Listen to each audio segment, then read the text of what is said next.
Okay, hello and welcome everyone to another episode of the Masculinity Unmasked Podcast, the fortnightly conversation which dives deep into the issues impacting men today.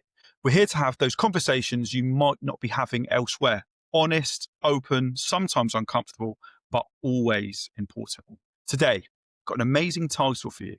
Deciding what you want when you have everything. I think we can all resonate with that to a degree. I'm very lucky today to be joined by the amazing Natasha Clower, who is a men's coach. There's a little bit more to that, but that's the easiest way to describe it. So, Natasha, thanks very much for joining me today.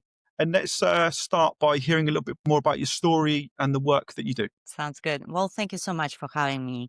This phenomenal topic and very passionate and centered to what I do. As you mentioned, I am just like you, life coach, focusing on working with men. My goal is to guide men through the transitions in their life. Usually, it's post major liquidation event that they have.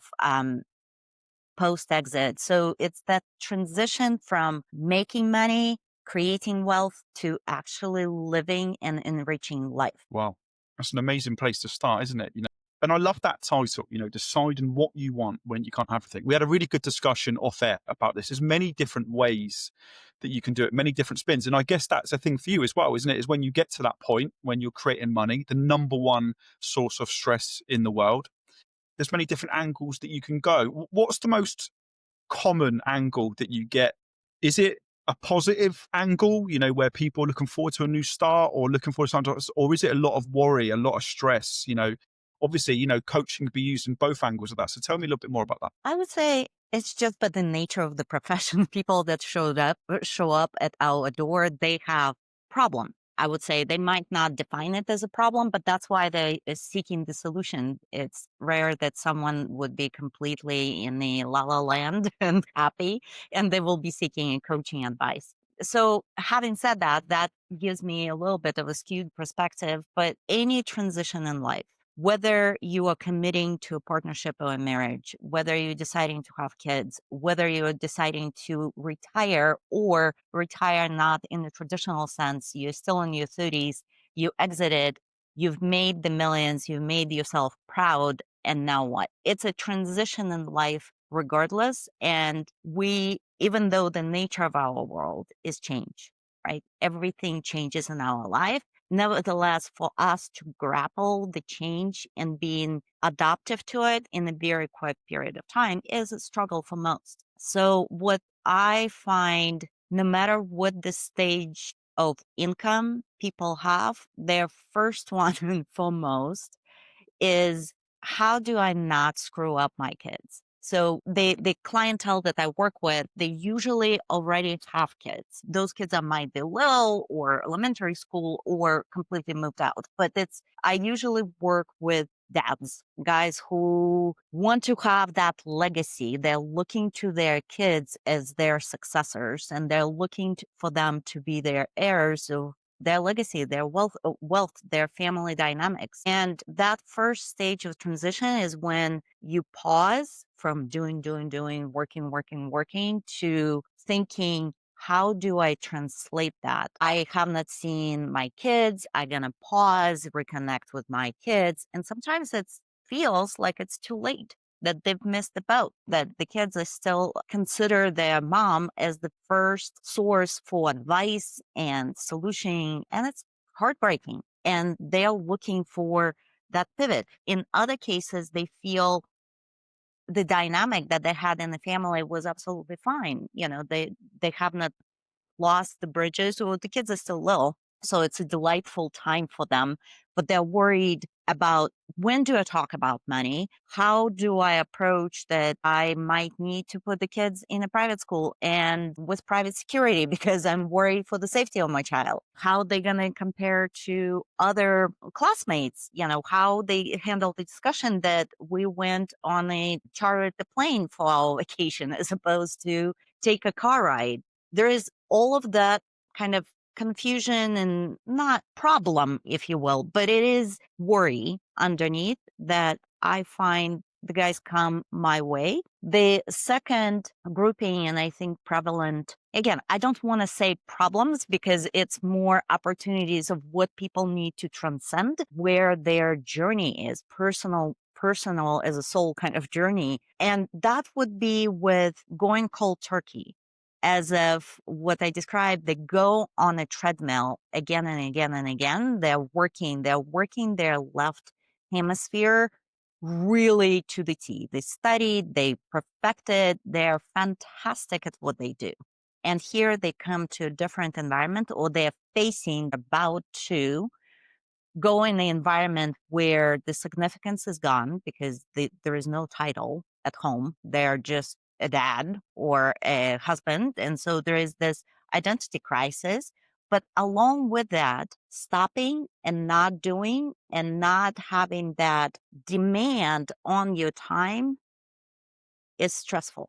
It's extremely stressful because we are discussing not just identity, but a routine. How do you approach your day? All of the things that you didn't have time to look for and address comes to the surface because now there is this time, the void, and all the guilt feeling is surface up. It's just it's beautiful time for me to guide people through it so they don't spend years, because I listened to some founders who exited and they tried to take time off, and then they go back in to the same wheel and they call it, oh, I just took a sabbatical. Well, maybe you just couldn't figure out how to land it. And, all is good, but what I advocate is for every transition in your life, make it about your choice, make it conscious and knowing why you're doing it and being very clear about it. So, so powerful. I resonate a lot with that with some of the clients that I've had in the past and some of the people that I've worked with. We all wear many different hats as well, don't we? Dad, businessman, whatever that is, the husband, there's so many different ways to see it. And I guess you can't have the same approach or the same success wearing every hat, especially if you're so successful in one arena, you might not be as successful in the other. And sometimes that might be difficult to find. Male ego, there's lots that goes into that. I think there was a term that you used, and I've not heard it for so long. I had to remind myself what it meant. Shirt sleeves idea, where 70% of families lose their wealth by the second generation, 90% by the third. Tell me a little bit more about that. I had to go back and remind myself what that meant. And I've not heard that for years. Mm-hmm. I know that's quite prevalent for what you do, isn't it? And what you've been talking about. So tell me a little bit more about that. So there has been one study that calculated somehow that by third generation, majority of wealth originated gets dissipated by third generation. So a guy will go and make money, wear a shirt to the office to make money, and then his kids, the assumption is they coast or whatever, they use up the money. And then those kids, basically the founder's grandkids, will have to put the shirt back on to go to the office to make money. And it seems the study had been done, I believe, in the 70s, but then quoted and requoted by family offices, by everyone else. And so it became kind of the norm. That's how it is. I don't know that there is a recent study or if they've done segmentation that at certain number of millions doesn't apply. However, one thing for sure, that concern is number one. As soon as family makes money or has money, how they transfer that wealth, not just from financial and taxation perspective, but how do they raise heirs, right? Not just kids, but those capable and wealth conscious and those that will not squander it away and preserve the legacy that you've had such hard time building. That's amazing.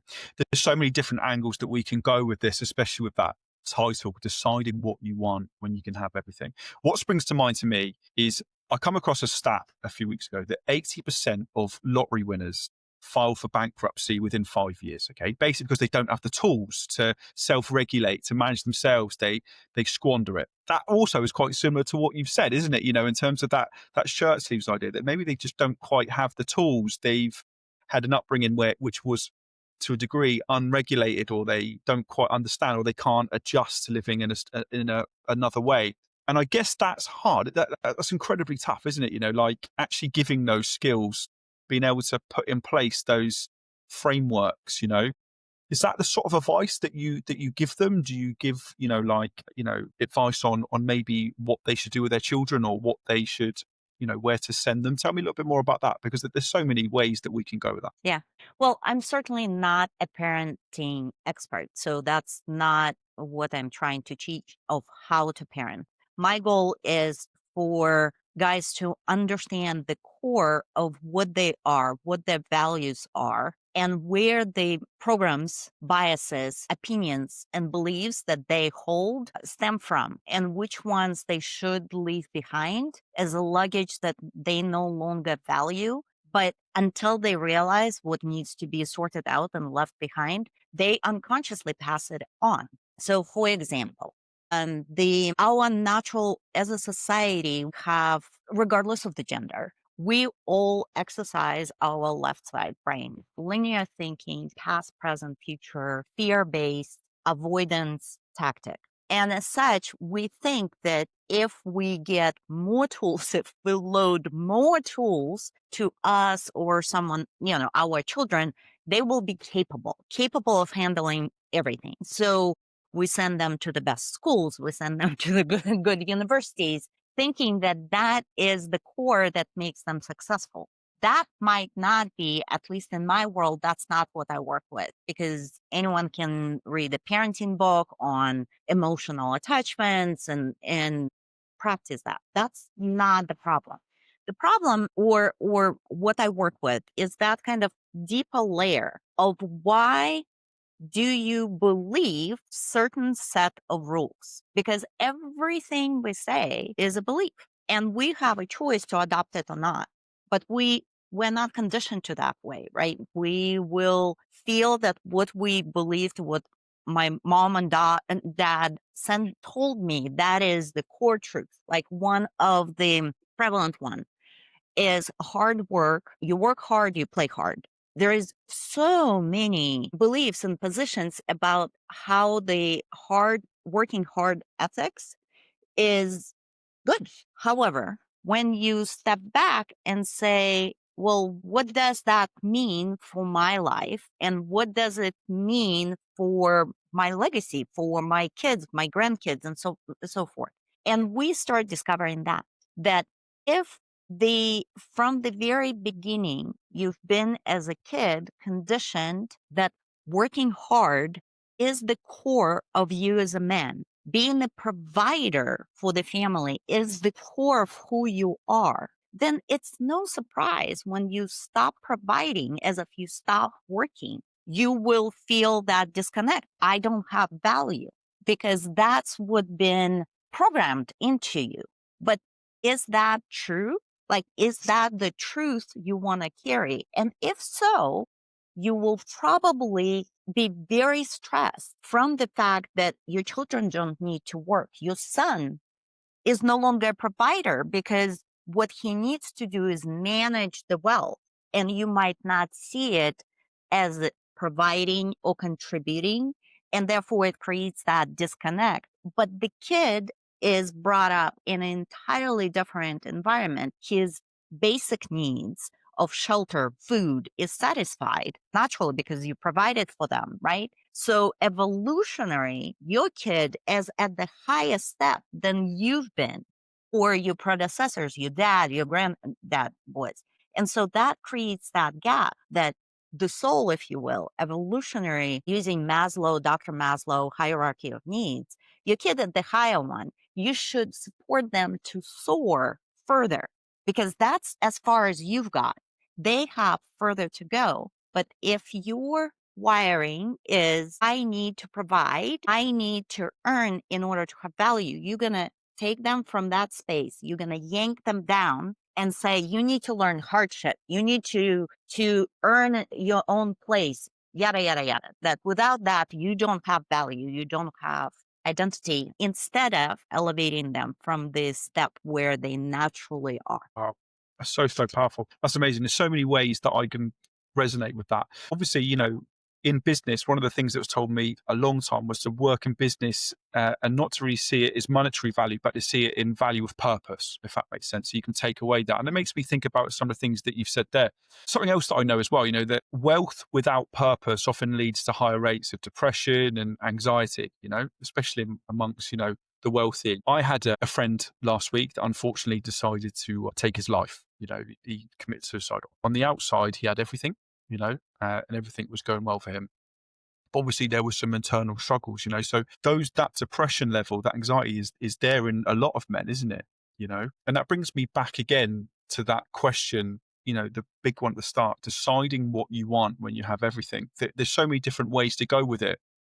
For me, it's, how I would try and coach it, or even for me and myself, I'd see it is Mount Everest. So Edmund Hillary climbed Mount Everest. He got to the bottom. When he got to the bottom, he was the first guy to ever climb Everest, by the way. When he got to the bottom, the first thing he did was look at the next peak, and he went again. That's how I sort of treat my life, and that's how I try and coach others. Is you just start another journey. It's another door open. When one closes, another one opens in business or life, whatever it is. But like you said, purpose. Looking forward. But the other one that it goes with, when life stands still, that is what midlife crisis is, isn't it? Surely, when like men go and buy a Porsche, or they squander lots of money on something new, or they, look for a new, dopamine release in relationships or whatever, like that's what we're here, isn't it? I guess that's what you're about in your coaching, is the guidance. Are you trying to get them more towards that first part, Sir Edmund Hillary looking for the next Everest, or is it more about helping them navigate that midlife crisis? It's a great question. What are your core tips then? What are your take homes? What do you recommend to your clients or the people that are listening? There's a lot to unpack here. So Absolutely. let's take one step at a time.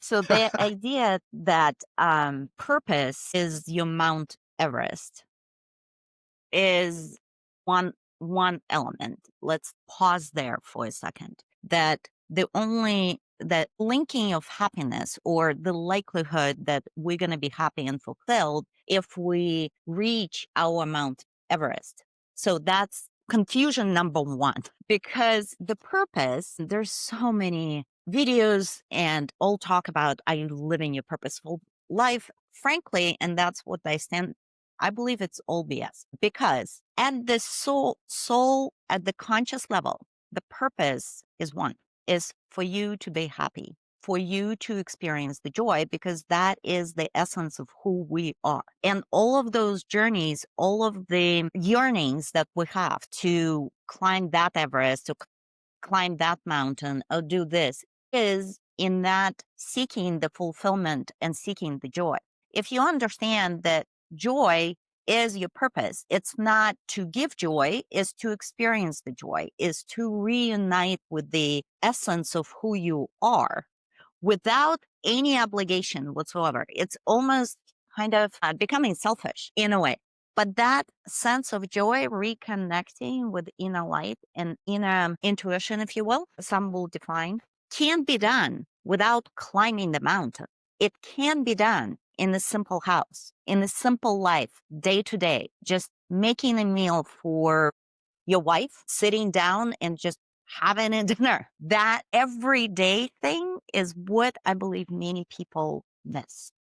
They go to work, men or women alike. They go to work to get that endorphins, dopamines of I matter, I am loved, I create value, I am significant. This is a challenge for me to tackle. I will exercise my brain and my power. I will, create something. And then they come home and it's nothingness, right? It's mundane. It's the laundry, it's the dishes, it's the cooking. It's like where we're going to go here and there for dinner or meet with friends. But at the end, it's a somewhat benign conversations about everyday life. There is no sense of significance and fulfillment. The happiest people I know is who manage the joyful activity here at home where there's nothing happening. And the outside, the mountain climbing is the just cherry on the top. It's additional. It's not replacing it. And so a lot of this transition of how to discover what should I have when I have everything. What people, and it's different for everyone's journey, and it's not dependent on the age. It's where your journey of life is. They will realize that I have everything that I ever wanted. That's exterior.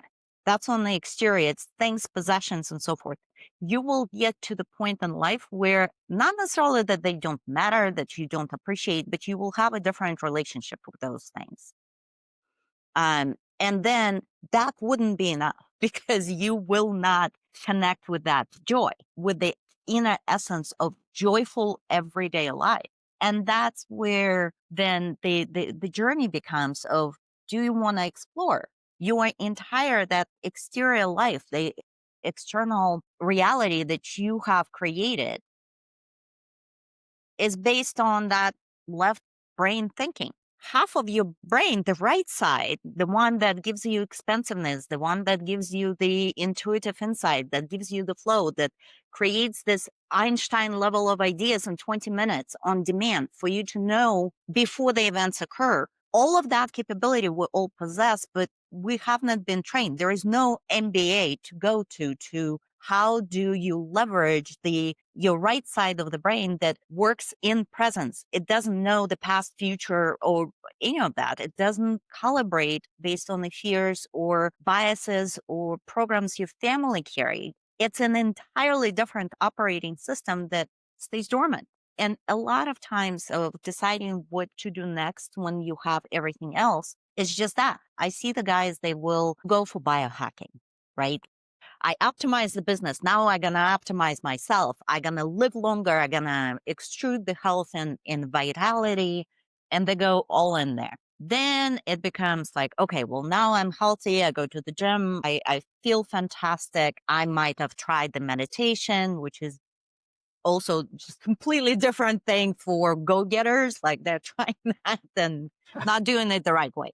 But anyway, then it becomes my family life, like my dynamic with my wife.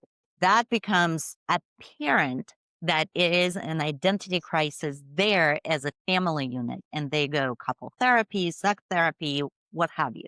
And then from there, they will pick something else until they come to self, that they are the internal mechanism of self-optimization is what they haven't tapped into.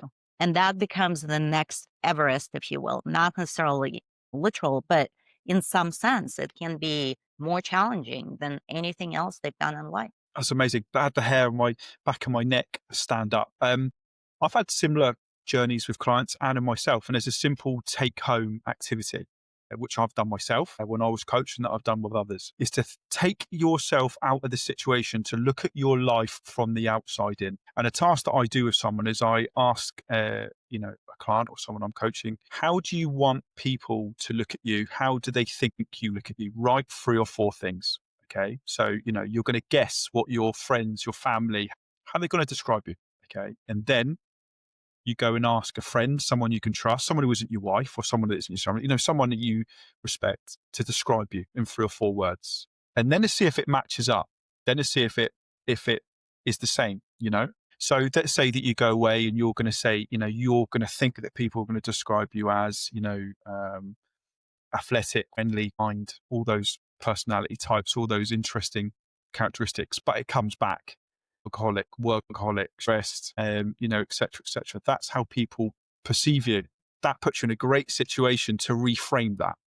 So for me, in the past, I would have been seen as Greg, the alcoholic, workaholic, slightly overweight. I wanted to reframe that as Greg, the good husband, Greg, who plays golf, Greg, who likes art and music. But it's a simple reframe of an activity. But actually, you need someone to look from the outside in. You need someone who knows you, a friend, or whatever it is.